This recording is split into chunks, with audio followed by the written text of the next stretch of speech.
Our Parish Priest. A story by E.B.'s Heart. He kept repeating. Our parish priest impregnated my wife, Brother Cornelius exclaimed painfully, crying uncontrollably with the microphone in his hands, and tears falling from his face freely. Everywhere was silent at first as people were trying to understand what he meant.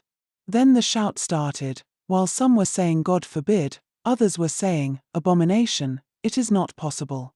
Some men who have been looking for opportunity to confront the handsome parish priest for speaking to their wives or girlfriends, took it to the altar. Father Matthew must leave this parish. We cannot be keeping someone like him around our women. The chanting became intense and the parish priest who was at the altar ran into the parish house and his servants locked the gate. Another priest that came to visit the parish continued from where Father Matthew stopped. Everyone rallied around Brother Cornelius, who was crying uncontrollably. It is okay, brother, we must get to the root of this problem, the parish council chairman said while patting him at the back. But where is your wife? Everyone asked Brother Cornelius. He started crying again and refused to reply them. Allow the man to get hold of himself. This betrayal is too much, another man said, shaking his head. Few hours later, the parish council elders followed Brother Cornelius home to begin their investigation. First, we need to speak with your wife. We cannot just take your accusation without evidence, the council chairman began, and the other members nodded in agreement. My wife ran away and sent me this message, Brother Cornelius said while showing them a text message from his phone. Brother Cornelius's wife, Amaka, confessed in the message to be pregnant and had done an abortion as well for Father Matthew and won't return until her husband forgives her. Everyone exclaimed, abomination. You have to tell your wife to come home, so that we can also ask her some questions. This cannot be happening in our dear parish. The council members started arguing within themselves. After a while, they concluded and left. You can come out now, they have gone. Brother Cornelius called his wife Amaka. She came out and they both laughed. Stupid Father Matthew, he thinks we will not follow through with our threat. Send him another message to drop the money or Brother Cornelius will take the matter straight to the bishop myself. Apparently, Brother Cornelius's wife has been sleeping with Father Matthew with Brother Cornelius's consent. They have been feeding fat from the priest, whom the woman seduced, and have been extorting huge sums of money from. Brother Cornelius was just a welder, but he drives a big car and they built a comfortable house where they stay, all from the many parish priests that have been posted to their parish over the years. Any parish priest that arrives their parish, Amaka, who was a very beautiful woman, will go and introduce herself as an unhappy married woman who is looking for happiness between the legs of the parish priest. Has he sent the money? Brother Cornelius asked his wife Amaka angrily. No, Amaka replied, looking disappointed. No priest has ever withstood their blackmail. They always fold when Amaka's threat to expose them starts. They will keep sending the money until they were transferred out of the parish. But Father Matthew was so different and stubborn. He was pacing about in his room the next day, when one of his servants rushed inside, knocking and shouting, Father Matthew, people are protesting and marching towards the parish house, run. They said they will beat you up for sleeping and impregnating somebody's wife, the servant said with fear. Father Matthew, who refused to honor the meeting organized by the parish council, out of fear, started shouting, how can this stupid woman be this wicked? Imagine asking me to give her 7 million naira to buy a land. Father Matthew shouted angrily, speaking to no one in particular. I will never accept to be blackmailed into stealing, he shouted again and took his things. He jumped the fence of the parish house and ran away before the parishioners could get to him. The news of what was happening at St. Gregory's parish circulated the entire city. Everyone had something bad to say about Father Matthew, even people that have never met him before. Some women even said they were inappropriately touched by him at one time or the order. They took the protest straight to the bishop, and Father Matthew was summoned. And in all these, the leader of the protest was Brother Cornelius, who was crying throughout the protest. Father Matthew pleaded guilty to the accusation leveled against him. He was ready to accept any punishment. The bishop placed an indefinite suspension on his vocation and sent him to the monastery to pray for penance. He was devastated, but happy he didn't allow himself to be tied down by Amaka's constant request. He then remembered the previous parish priest of St. Gregory's parish, who was accused of embezzling 4 million naira church fund. How he was disgraced before they transferred him into a remote village. Could this be what happened to him? Father Matthew wondered. Few weeks later, Amaka, who had been hiding inside her house, came out for the first time. People booed her for a while, but the whole gist and gossip died down after a while. If her husband has forgiven her, who are you to judge her? Everyone who saw her said. Some of the women who envied her and were angry that Father Matthew could go for her instead of them, gossiped about it for long. Brother Cornelius, who thought they could force Father Matthew to cooperate and give them the 7 million they asked for, was disappointed with the outcome of everything. His family and friends felt he was a weak man for accepting his wife back. It took him time to get over it, and everyone respected his decision. We will not take this kind of chance again. Let's wait for the next parish priest. Hopefully he will not be so stubborn like Father Matthew, Brother Cornelius told his wife, who was not also happy. No priest was sent to St. Gregory's parish for a whole year. Within this period, things were very hard for Brother Cornelius and his family. Until one Sunday, Amaka saw him walking to the altar to celebrate Mass. He was a very handsome man in his early 40s. He smiled a lot even as he was walking to the altar. Amaka fell for him instantly. This one will be a perfect catch, she thought to herself, if only he is our parish priest and not just a visiting priest. Good morning, dear friends in Christ. My name is Father Andy, your new parish priest. Everyone shouted, Hallelujah, and started dancing and singing praises. Finally, a parish priest has arrived, they all chorused. Brother Cornelius and his wife were the happiest. Another ATM just arrived. Brother Cornelius thought to himself, smiling. Father Andy was standing in front of the church after the Mass, greeting the parishioners that came to welcome him. Bless you, he would say and place his hands on their heads. Cornelius came and wanted to hug him with a big smile, but Father Andy stopped him and simply shook his hands. He felt embarrassed, but Father Andy didn't even look at him twice. Brother Cornelius got home and was pacing about angrily. Who does this new father think he is? How can he embarrass me like that? Imagine pushing me away just because I tried to hug him. Just a harmless hug, anyway, we shall see. He was still fuming when Amaka, his wife, walked in. Did you go to greet that arrogant new priest? Brother Cornelius asked his wife immediately she stepped into their home. No, I did not, Amaka replied, smiling. That is better, we will take our time and work on this new father. I can sense pride and stubbornness in him, Brother Cornelius said and stormed outside. Dress very well and seductively from tomorrow and be visiting him both at the parish house and his office, Brother Cornelius suggested once he came back in and sat down. His wife smiled and said, Trust me, he will definitely fall, I know his type. And I have to hurry up before he will fall for other women first, Amaka said and laughed. 2 weeks later, Amaka joined the queue of women trying to see the new parish priest for one thing or the other.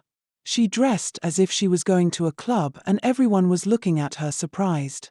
So this woman wants to see our new parish priest dressed like this. I will speak to her, a man within the crowd said while walking close to Amaka. Madam, what you are wearing is not good, go home and change. Amaka was about to reply him when the parish priestess secretary said, Madam, Father will like to see you now. She quickly stood up, shaking her bum and walked into Father's office. But what she saw was not what she expected to see. Father was on his knees praying, he didn't even look up, let alone see what anyone was wearing. Amaka tried her best so that Father Andy will look at her, but failed. How did it go? Did he tell you anything? Brother Cornelius asked his wife excitedly. Amaka, who was angry, said, There is something odd about him. Could you believe he didn't even look at me, even for once? When I faked a cough, he simply asked me to take water and drink it outside. Amaka was very angry. Don't worry, my wife, you will go back again. Who is he that he won't fall for you? He is just a man. Remember, we are already in debt and our children will return from boarding school soon. How do we feed them? How we pay their next school fees? So please try harder, Cornelius encouraged his angry wife. 2 weeks later, Father Andy announced his suspension of office hours. If you want to pass any message across to me, you can meet the catechist for now. I will resume my office hours in the future, but for now, I am still praying about it. Please bear with me, he said, smiling. Everyone started murmuring and wondering why he was shying away from his duties as their parish priest. Amaka and her husband were very angry. Imagine, after she had tried 3 times and couldn't achieve anything, and now it will even become hard to see the parish priest again, Amaka thought, and left the church angrily. When they both got home, Cornelius started pacing about again and said, "We must find a way. Father Andy cannot take food away from our mouth. We also have right to enjoy the church offering." He had even become worse than Father Matthew. "Prepare, we are going to see Igado the witch doctor. He is the most powerful in this town. Let me see how Father Andy can withstand his charm," Cornelius said, almost shouting. "Your request is very easy to solve. The only hard thing there is getting him to eat your food. It is hard to harm any man who is disciplined with women. He must eat the food for the charm to work," Igado said, and handed over a powdered substance to Cornelius and his wife. They left feeling very happy. "Since we always cook and give to the previous parish priests, this one won't be abnormal if we do so," Cornelius said to his wife happily. 2 days later, desperate Amaka cooked a sumptuous meal, decorated with varieties of protein, and took it to the parish servants. "Give this food specially to Father Andy. Tell him it is from Mrs. Amaka Oko," Amaka said, smiling sheepishly. She was about to leave when the parish priest came out and smiled. "Oh, you came to see us, thank you," Father Andy said, smiling again. Amaka was so happy and she quickly said, "I brought food for you too. As a mother in this parish, it is the duty of every Christian mother to feed her parish priest with good food," she said happily. "Thank you so much, but I don't accept cooked food, I only take raw food, so you can take the food back. I hate food wastage," he said, handing over the food flask to her. She tried to refuse taking the flask, but when she saw the mean look on Father Andy's face, she collected the flask and walked out immediately. Father Andy then instructed his servants not to collect cooked food from any parishioner. "It didn't work, he humiliated me," Amaka said, crying. "We have to go back to Igado," Cornelius, who was feeling entitled, said angrily. Igado gave Amaka a white handkerchief and said, "Clean his face with this cloth, and he will become your pet for life." "That is easy, we have gotten him," Cornelius said happily to Amaka. Amaka planned to do it after Mass. Immediately she saw Father Andy walking out of the church after Mass, she ran to him and brought out the handkerchief to clean his face. But she was shocked to see someone holding her hand. She looked and saw a young woman holding her hand, saying, "Madam, what are you trying to do?" That was when Father Andy got himself and pushed her slightly away. She fell on the ground in front of everyone. Amaka was so pained, so she felt the woman that interrupted her was chosen by Father Andy and not her. She ran out of the church in shame. What is wrong with that woman? Why was she trying to clean Father Andy's face? Everywhere started buzzing. When she got home, she sat on the ground crying in a loud voice. Cornelius, who heard what happened while in church, rushed home to meet Amaka wailing. "How dare Father Andy embarrass my wife like this? He will know who he just dared," Brother Cornelius roared. "The only solution left now is to kidnap him. Since he doesn't want to play mild, we will not play mild too. We will kidnap him and demand for 20 million. Brother Cornelius hired some of their area bad boys to kidnap Father Andy for them. They watched his routine for a while and noticed he always came home late every Thursday. They stopped his car when he was about to drive into the parish compound, hit his head when he came out to know what he had hit, and took him away. Father Andy woke up blindfolded, with his hands and legs tied, sitting on the ground in a place that smelled goat urine and poop. He started crying and calling on God to save him for the sake of his mother. "My mother will not survive my death," Father Andy thought, and cried harder. Brother Cornelius took Father Andy to his farm settlement inside the village and locked him up with his goats. He made the man taking care of the farm settlement a promise of 1 million if he keeps quiet and not report what he saw. The man agreed and carried on with his work as usual. The next morning, Cornelius and his wife were the first to arrive at the church for morning mass. They wanted to know the situation of things before calling the church for ransom. "Glory be to God," the catechist said in a gloomy voice. "Unfortunately, there will not be morning mass today because Father Andy seems to be missing. He did not come home last night and his car and phones were found just at the entrance of the church," the catechist said, shaking his head. Cornelius felt he hasn't heard what he wanted to hear. He wanted to know if they have involved the police or not. So he met the catechist and demonstrated a very touching act. "What are you waiting for? Let us inform the police," Cornelius suggested. "Lower your voice, we are not sure yet, but we are waiting for the IT expert we called earlier to come and check the new CCTV camera Father Andy installed at the entrance of the gate. Maybe it will show us what happened at least. If the people that attacked Father Andy came with a car, we will see the plate number. This will help us when we report to the police as well," the catechist said, frowning. "Plate number?" Cornelius remembered the boys who kidnapped Father Andy used his car for the operation. He almost fainted, so he ran home and brought out the new SIM card he had bought and called the catechist. "I have Father Andy with me. The church should bring 20 million before I can release him," he said in a well-disguised tone. Before the catechist could ask any question, Cornelius cut the call and switched the phone off. He took his car and drove to the next city immediately and offered it at any price to a car dealer and sold it. "If we don't sell this car, they will use the plate number to trace the crime to us," Cornelius told his wife, who was very angry that he sold the only car they have been managing. "Once the 20 million come, we will buy 2 cars, so relax," he assured Amaka, his wife. An emergency council meeting was called to discuss the kidnap of Father Andy. Being a member of the parish council, Cornelius was there to know the plans on how they will hand over the 20 million to him. The chairman expressed anger towards the situation on ground and gave the report of what the CCTV captured. The CCTV showed some men who covered their faces, bundling Father Andy into the boot of a car right in front of the church gate. Brother Cornelius cut him short and asked, "Did you see the car plate number?" The catechist shook his head and said, "Unfortunately no, the car was parked a bit far from the crime scene, so we could only see there was a car, but the details of the car, like color and plate number, wasn't seen. So I sold my only car for nothing," Cornelius murmured and started sweating. But Brother Cornelius heard the most shocking and painful thing afterwards from the council chairman. "We have contacted the diocese, and they reminded us that it was decided that any priest who is kidnapped should accept his fate. We can only pray for his release. Nothing will be given to his kidnappers as ransom. So this is why we are organizing a night vigil for him, starting from tomorrow. May God touch his captors," he said, and they all chorused amen. Cornelius started coughing and sweating. "So I will be feeding Father Andy while they pray for his release. What kind of problem is this?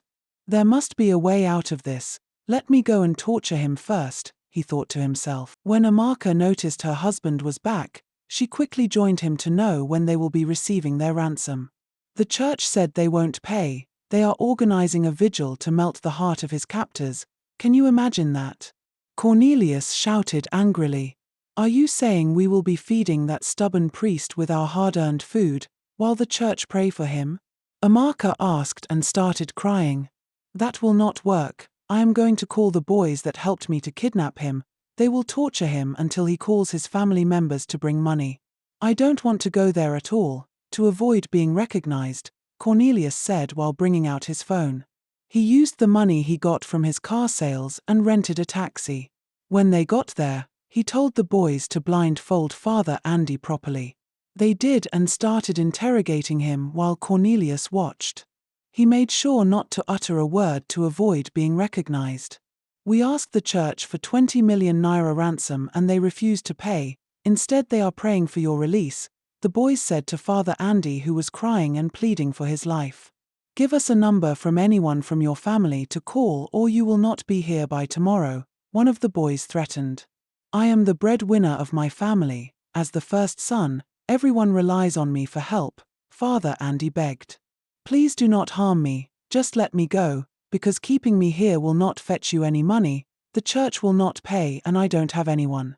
After beating him for hours, Brother Cornelius left with the boys. The boys also saw that they may never get their balance, because they have heard that the church will not pay and Father Andy have no one to help. How do we now get our balance?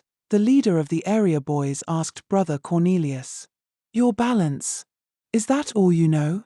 In fact, I don't ever want to see you people again. You couldn't even get him to say anything useful, and you are still expecting me to pay you in full? Brother Cornelius and the boys ended up having a big fight. We have to find a way to get our money. This old man think we are stupid, the leader of the boys said angrily. How did it go? Did he say anything that will help us get the money? Amaka asked her husband anxiously. I am thinking of how to make Father Andy give us the contact of who will give us the ransom, he replied his wife angrily. However, hours later, the boys went back to Father Andy. Father Andy was so scared when he noticed movement within the house that was pitch dark. Who is there? He shouted. It's me and my friends, we are here to make a deal with you. We will let you go if you can arrange 2 million for us. This was the amount the man that kidnapped you promised to give us. This is 4 a.m. in the morning, if we can get the money by dawn, then you will be free to go. Father Andy thought about it for a while and agreed to their request. I want to know the person who sent you first, after that, I will arrange for the 2 million, Father Andy said. They called Brother Cornelius on the phone and put it on speaker. What is it? Why are you calling this early? Brother Cornelius shouted on the phone. We went back and tortured Father Andy again and he has called someone to bring the 20 million, so come to the farm at first light and make the final arrangement with the person. Brother Cornelius, who was blinded with greed and desperation, quickly jumped on his feet and screamed, Yes, we got him.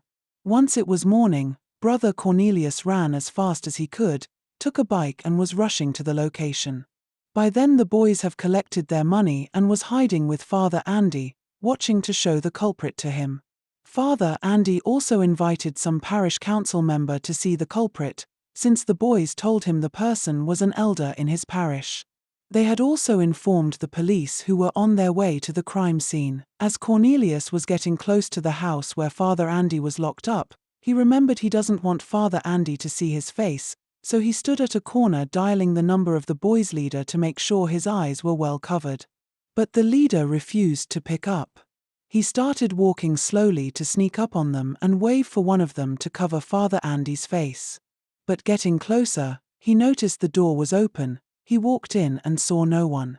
That was when Father Andy and the other parish council members ran out of where they were hiding, shouting on top of their voices.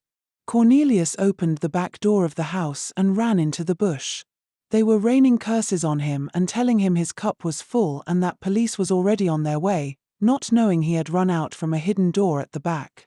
Pack a few things, and run, they just found out we are the ones behind Father Andy's disappearance, Brother Cornelius said to his wife panting.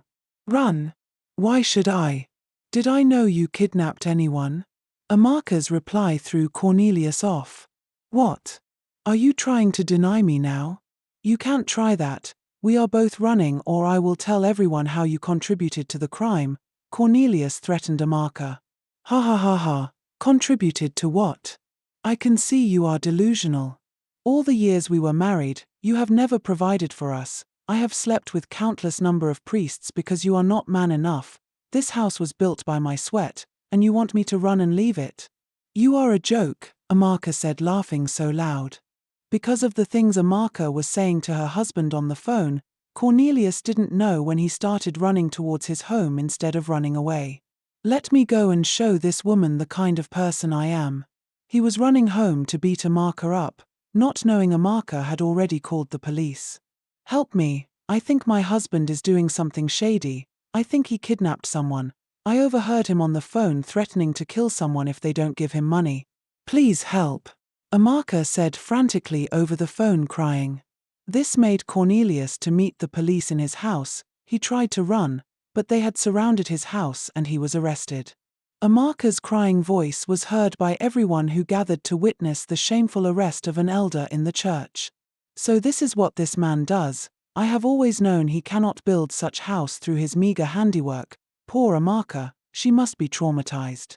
Everyone who gathered was pitying Amaka, who was also wailing and displaying the most innocent act to prove she was also a victim. Few months later, Brother Cornelius was sentenced to 20 years in prison for his crime. He tried his best to let people hear him and know his wife was the bigger fraud, but they caused him saying, "Wicked man, how can you do this to your family? Imagine trying to accuse his innocent wife, so wicked of him," some people said. Father Andy was transferred to another parish due to the trauma of what he went through at St. Gregory's parish. Another priest took over, but few months after the parish priest was posted to St. Gregory's parish, he met Amaka, the victim whose husband was a criminal. From counseling and praying for her, he started sleeping with her. Brother Cornelius was released from prison 10 years later due to a terminal illness he got from prison. He came home to meet another family in his house. Amaka had sold his house and with the help of her numerous lovers, built a bigger house. She had also given birth to 2 children for 2 different men. Brother Cornelius spent his last days on the street homeless. Whenever a man supports an abomination, he would most certainly pay dearly for it.